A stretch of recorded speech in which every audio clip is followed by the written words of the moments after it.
Hi, Jacques Working as a Christian pastor with one thought to help you do life well.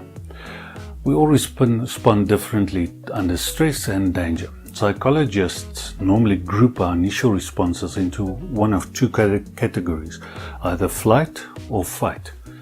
There are many other possible responses like freeze, flow, or submission, but most of us should be familiar with the fight or flight response. We would have experienced it ourselves or would have observed it, how some people are drawn towards a fight and how others move away from a fight. Now, I personally tend to fall in the flight category rather than the fight category, but there are times where we need to have enough wisdom to know whether to fight or to run.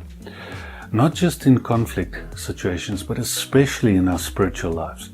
When Paul was writing to his young protege Timothy, he said to Timothy that when it comes to the area of greed and love for money, that Timothy was not supposed to stand and fight, but that he had to run.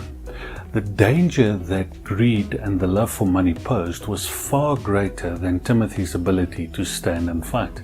And therefore Paul said to him, Timothy, in these areas, just run.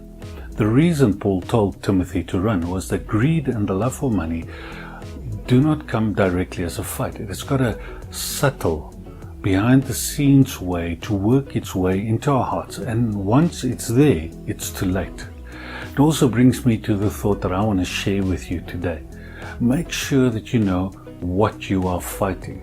Sometimes we need to run, sometimes we need to stand and fight, but our response should be determined by how clearly we see our opponent in part. If you and I are not sure about who the opponent is, what the fight is for, then run. But if we are sure, if we can see it clearly, then stand and fight. Wisdom is knowing when to use which strategy. So as you go through your day today, be wise and choose whether you should fight or run. But know this, there are times that both are called for, and both of them are valid. I hope this thought encourages you. I hope it helps you to choose your battles wisely today. Most of all, I pray that you and I can meet up soon.